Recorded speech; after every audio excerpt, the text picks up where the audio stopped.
Hello, everybody.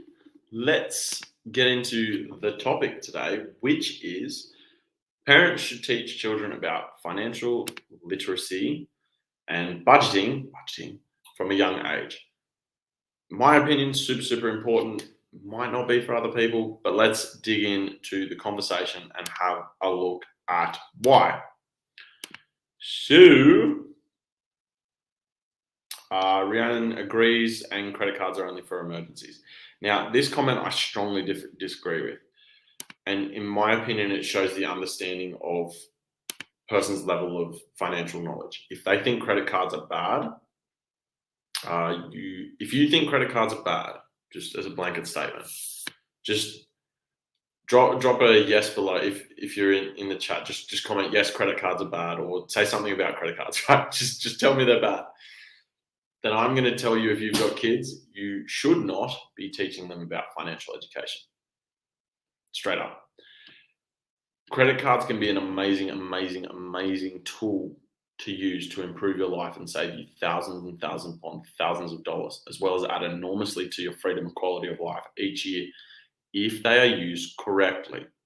Now, the way I look at this is if you're trying to dig a hole, right? Trying to dig a hole in the ground, and you've got a shovel, one tool, and you've got like a bobcat, a big digger. Now, the digger's obviously going to be a lot quicker, but if you don't know how to use it, you could destroy everything around you, you could kill yourself, and you can break the machine. Bad, right?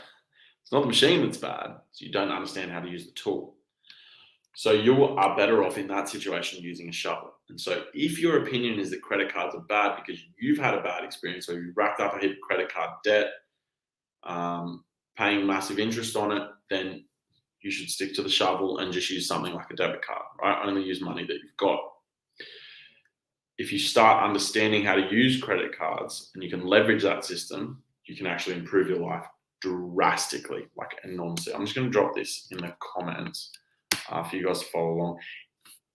And let's get into, I don't know why that jumped through so many. Anyways, let's keep going with this comments. Credit cards can be used in the same ways to improve your quality of life drastically. If you're ill-disciplined, this is the key, right? If you are ill-disciplined, which is a much bigger problem than any card you'll ever get, you have a poor understanding of financial tools and instruments, yes, until you learn, you should steer clear of credit cards. Not using credit to buy things when you know how it is of benefit and how the current monetary system works would be crazy. And not all credit cards are created equal, that is for sure.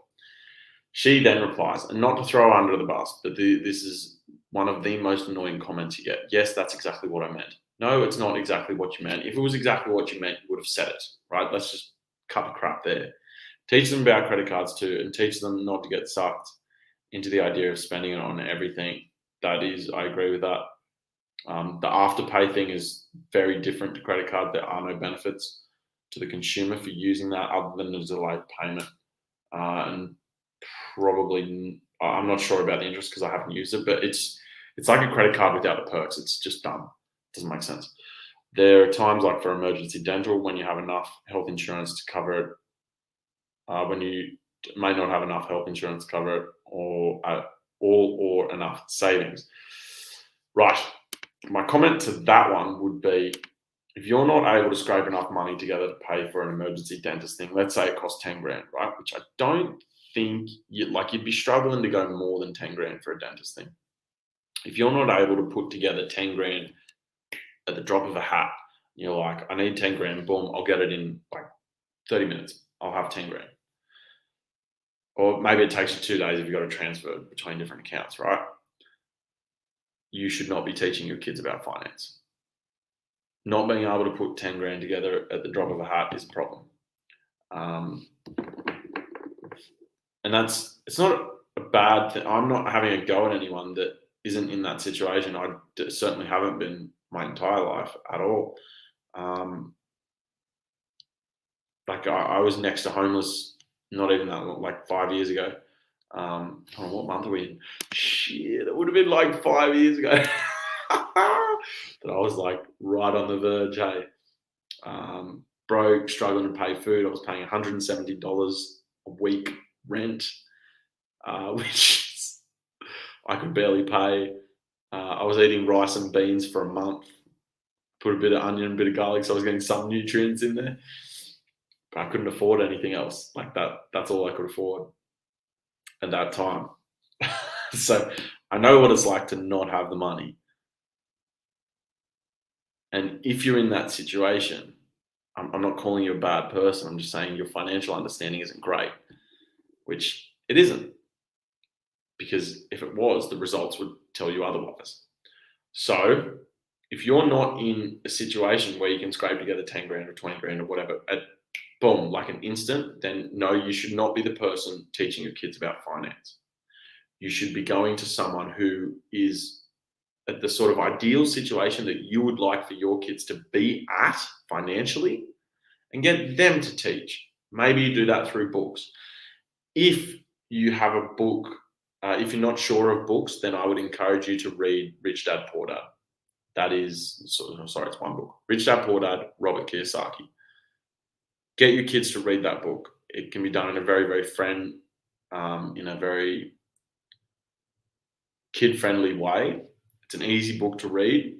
Kids might struggle a little bit with the concept, but I encourage you to read it as well if you haven't read that book. It starts to change how you think about money, which is the most important thing. If you don't change how you think, whatever money you get will disappear. When you start because making money isn't hard. Keeping it is a lot harder, a lot harder. And when you can do that successfully, like Warren Buffett's top 2 rules of investing. Now, first rule, don't lose money. Second rule, don't forget rule number 1. And it's very true. It's very true. So if you're not at a level that you would like your kids to be at financially, don't teach them about money. Get the books, get the resources, take them to the people that do teach about that.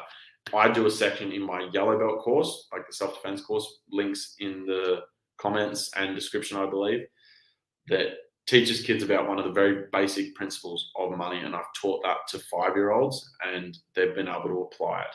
So I know it works. And it's done in a kid-friendly way, which a lot of these things for teaching kids is not. Now, yeah, I hope you don't sort of take that as a hit to your ego that I'm like, if you're not there and if you are, it's a good thing to realize, right? And the other cool thing is it's really easy to change and it really doesn't take a lot of time. The things it does take is what more people struggle with, right? The skills are actually quite easy, but the discipline, super important. The persistence, very important. They tie together. And then enormously, persistence and consistency, discipline, is the willingness to not see results for quite a long period of time. And I'll give you the example that I've used. So from my life, my dad was a business owner. He was wealthy at times, did well, invest stupidly. My mum was a nurse, and she just sort of worked paycheck from paycheck. Both were horrible for me to learn finance from. They were great examples of how not to be wealthy, not to be independent, not how I want to live. Because I don't like relying on other people, governments, things, places. Like I just don't like it. I like that independence. And if you think that's something that your child would like, then teaching them from people who understand that would be a clever decision. So I looked at things that my parents had done and said, okay, cool, they're not things that I want to do. And I went and found people who were in the situation or the sort of lifestyle that I wanted. And I started learning from them through their books, their courses, yada, yada, yada. One of the first courses I did, I spent 15 grand on. And I learned a skill that really should only take about 5 minutes. That was the main skill I got out of it. And this is a really, really important thing to note. The reason I spent because I spent $15,000 on it, I valued that skill incredibly highly. And I still use it, not every single week, but most of the time I do that every single week. I'm going to be doing it today, actually. And that has been a very powerful foundational skill is to building wealth for myself. It's not something I ever saw my parents doing week to week. It's not something I ever saw them tracking. My dad did it for other people. I don't know that he did it for himself. Certainly didn't do it in front of us kids. And that's something that would be a really, really invaluable skill to learn at a very, very young age. And doing it intentionally in front of kids is something I'm definitely going to do growing up because it's an important skill. So I went and found these people that were where I wanted to be, and I paid to learn from them. It's really that simple. Like I said, I've got that thing in the Yellow Belt program. The link's over there. The program's $100. They're going to get 6 weeks, like confidence, resilience, all those sorts of things. Plus, they'll get one of these foundational financial lessons. No brainer, in my opinion.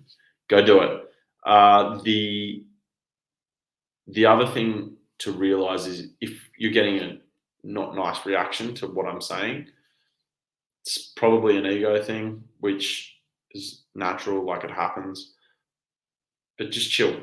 It's not the end of the world, right? It's okay that you're not at an amazingly high financial situation right now, or where you even want to be, because it varies. It ebbs and flows. Things change, and circumstances change.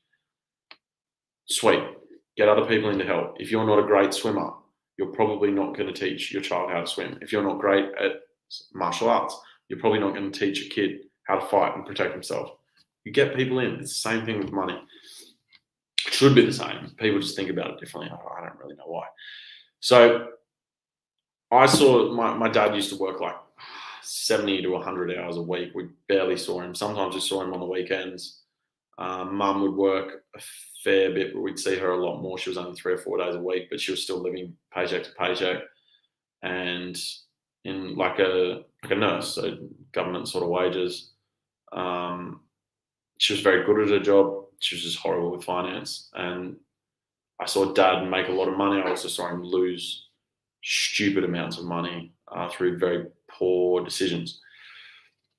And they were because he wasn't financially educated. So I didn't learn from them. They weren't results I wanted. I went to people who had the results I wanted and started learning from them. Like I said, I was near homeless when I was 26, 25, 26, around there.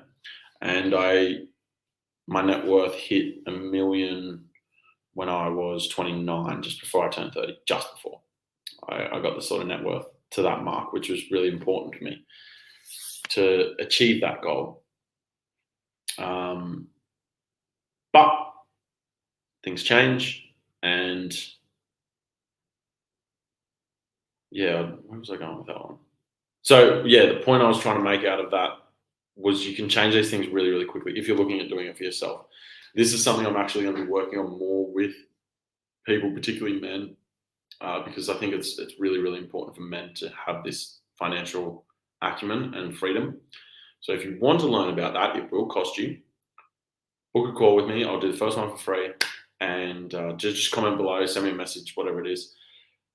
And if you want me to sort of help you through and learn some of those skills, I'm happy to do it. But you will pay for the same reason that I paid for my course, because I valued it highly, because I put the money into it. I don't need you to pay me anymore. I don't need anyone to pay me. I'll take the money. That's cool, because I want to keep growing, and I'm going to. But it's more about you if you're looking to buy that or invest in yourself in that way, because you will value it more, and you'll take it seriously, and you'll get results. If you wanted the results already, you would have gone to the library, read the books, and done it. So you need someone to hold you accountable, put your feet to the fire, and give you a boot up the arse if you need it. And I'm very good at it. So if you're a parent, you're in that situation, you want to learn more about those things, and you want to teach it to your kids, cool, reach out, give me a contact. I'm happy to go through it. We can do different programs we'll discuss depending on your decision.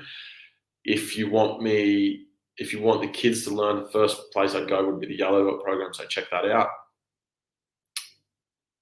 And let me give you a very brief overview of what I've been doing this year and how my education has led me to being able to do this. So I started traveling in November last year, traveling with a purpose. Like I'm not traveling to sightsee. I'm traveling to set things up, which I'll touch on later on.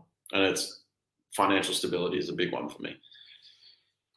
So I'm in Georgia at the moment. I started off flew from Australia in November to Canada, and then Canada to Mexico, Mexico to Ecuador to Brazil for 6 weeks. Mexico and Ecuador were like sort of 2 weeks each. Then Brazil was 6. Then I went to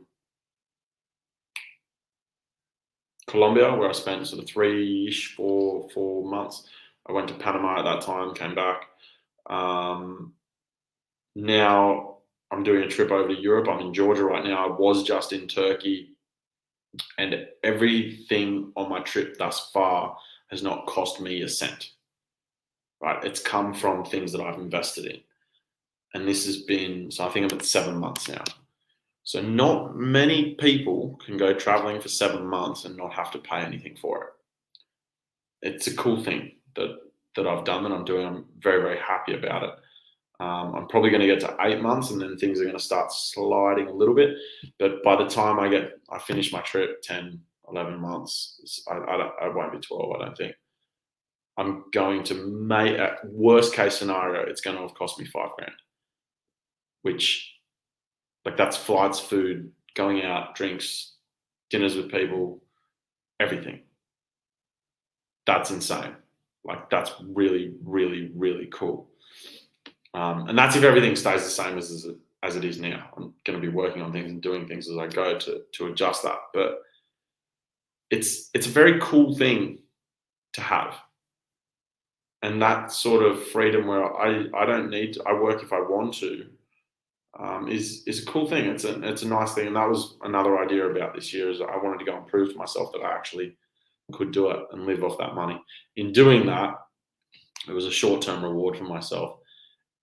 I know that I've sacrificed probably about, 300 grand, maybe 400 this year in adding to my net worth, because I'm not sitting there working and doing something.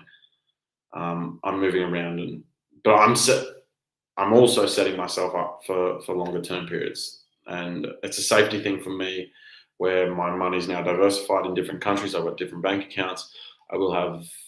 I may not have the residency by the time I leave, but I've got a very clear plan of where I'll be going next year, for multiple residencies and different passports, all those sorts of things. So there's reasons behind the choices and decisions that I'm making, but the only reason I can do those things and go and do that travel is because I made the financial decisions beforehand. And that's pretty important. It's a pretty big thing to realize and understand. So I think it's brilliant. I don't think parents are always the best person to teach the child about this, but all children should be learning about this very young, because it would solve an enormous amount of problems, and it would make people a hell of a lot happier, which I think is a bigger thing. So I'm going to leave that with you. If you're interested in doing some work with me as a parent to learn about this stuff, drop a comment, hit me up, and we'll organize what we can do for you. If you're interested in your kids doing it, start them with the Yellow Belt program. If you then want them to do more with me, can look at doing a personal thing. But I don't believe for kids it's super necessary right now. If they're entrepreneurial like me and they're starting their own business and they're selling stuff and cool. Happy to sort of go through some things in kid-friendly ways. I'm good at doing it. Like I said, I've taught 5-year-olds to do it and do it effectively.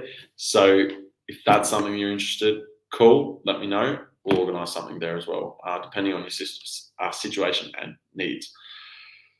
If you want to follow my new channel and learn more about this, I'll just drop it in the comments there. Go and follow that. On Twitter, I will be starting the YouTube channel very, very shortly. And I'm going to be talking, money's going to be a big one on that channel. Fitness is going to be another one. Money, fitness, and masculinity. They're the 3 focuses. So, MFM, FMM, MMF, MMF. something like that. Anyways, go with that. Let me know. I will see you guys on the next one. Bye.